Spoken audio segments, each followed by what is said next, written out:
Bonjour, je suis Chloé, la prof de contrebasse au conservatoire d'Ivry-sur-Seine. Je suis confinée chez moi, donc du coup c'est pour ça qu'on n'a pas pu faire les parcours découvertes. Et donc je vous fais une vidéo avec les moyens du bord, donc toutes mes excuses pour la qualité de son et d'image. J'espère quand même que ça vous donnera envie de faire de la contrebasse. Voilà. Alors la contrebasse, c'est quoi déjà? Pour commencer, vous en avez tous déjà vu, j'en suis sûre. C'est le plus gros instrument de la famille des instruments à cordes frottées. Hop. On la voit pas en entier, mais j'ai pas beaucoup de recul où je suis. Je vais essayer de la porter pour vous la montrer. Voilà. Donc je suis debout pour la jouer, parce que c'est un instrument qui est très grand. La contrebasse, on peut la jouer avec un archet. Hop, voilà, comme ça.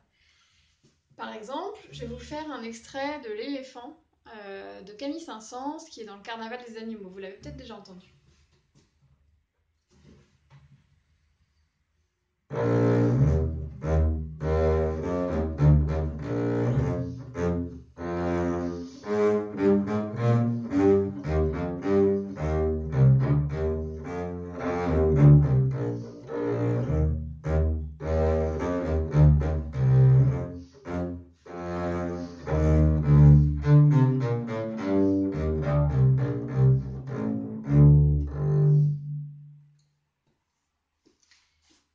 Je crois que vous n'avez pas bien vu parce que j'arrive pas à bien cadrer. Tout à l'heure, je vous montrerai, on verra plus le haut de mon corps et vous verrez l'archet, comment ça fonctionne.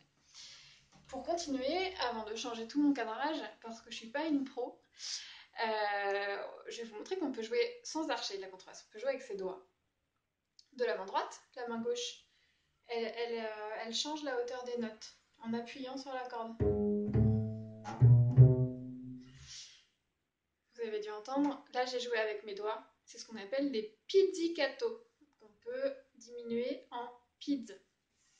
Je recule, comme ça vous pourrez voir un peu, et je vous montre, en vous jouant quelque chose que vous connaissez tous déjà, je pense, c'est la panthère rose.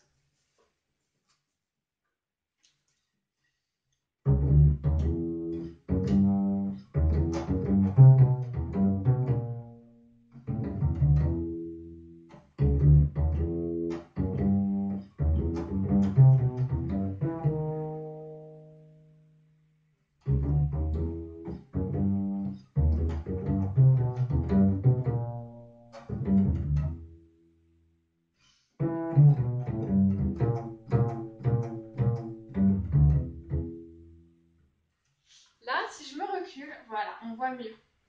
Avec mon archet, je vais venir frotter la corde. Et avec mes doigts, je vais venir tirer la corde. C'est la vibration de la corde qui va faire le son. La vibration qui va être propagée dans tout l'instrument. Vous voyez, c'est très beau. Tout ça, c'est ce qu'on appelle la caisse de résonance. C'est grâce à ça qu'on va entendre le son. C'est la vibration.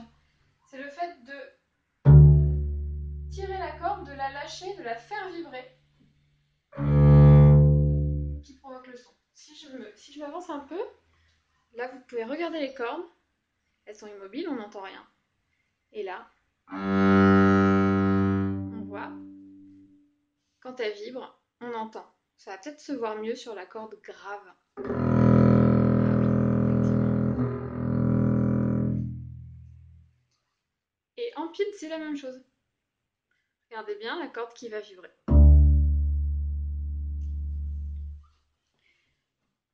Comme je vous l'ai dit tout à l'heure, on joue de la contrebasse en étant debout. La contrebasse, en fait, vient se poser sur moi. Elle est posée par terre, elle vient se pencher vers moi.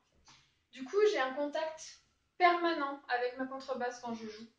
Je la sens vibrer. C'est quelque chose qui est particulier avec la contrebasse, qu'on retrouve moins dans les instruments. Le violoncelle, la caisse ne nous touche pas, ou légèrement les genoux. Le violon, la vibration, on la sent moins, c'est plus petit. Là, vraiment, sur la contrebasse, si je vous en parle, c'est parce qu'en vrai, c'est quelque chose qu'on ressent tout de suite très vite. c'est la vibration de l'instrument qui est posée sur le ventre, ici, on sent toutes les vibrations. Et même par terre, on peut sentir un petit peu le sol qui vibre, alors c'est très rigolo. Ce que je vous ai pas dit au début, je vous ai dit que c'était un instrument de la famille des cordes frottées. En fait, c'est l'instrument le plus grave. Je vous en ai fait entendre un tout petit peu. Je vais vous faire des notes qui vont descendre au plus grave possible de l'instrument.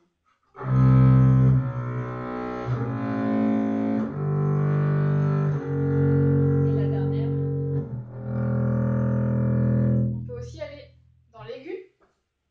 Je vous ai dit que c'est ma main gauche. En appuyant sur la corde, elle va changer la hauteur de la note. Par exemple, je vais me mettre sur la corde aiguë, celle-là, et je vais faire une glissade pour que vous entendiez que la hauteur va monter.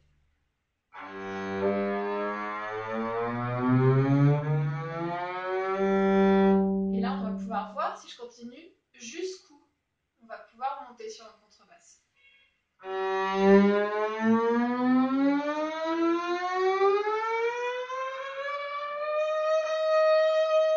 Donc je suis allée tout en bas de ma touche. La touche, c'est tout ce que vous voyez en noir ici. Ça s'appelle touche parce que c'est là qu'on touche. C'est là qu'on vient appuyer pour changer les notes, pardon. Je suis allée tout en bas de ma touche et j'ai eu cette note-là. On va rarement aussi haut et on se contente souvent de jouer ici. Mais dès que c'est des morceaux comme des concertos de solistes, etc., on va jouer dans les ici.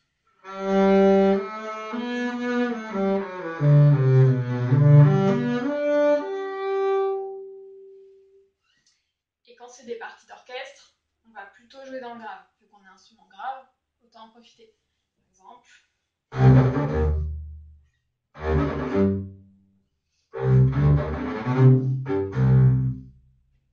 Vous avez vu, je suis restée dans ce qu'on appelle le manche.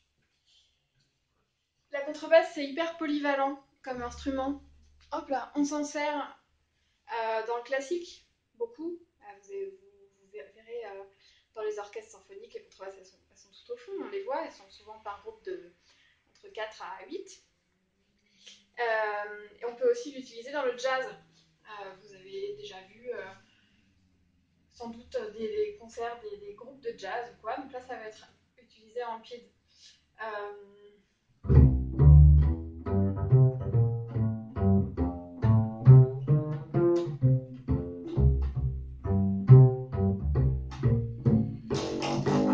Pardon, j'ai pas révisé avant de faire la vidéo.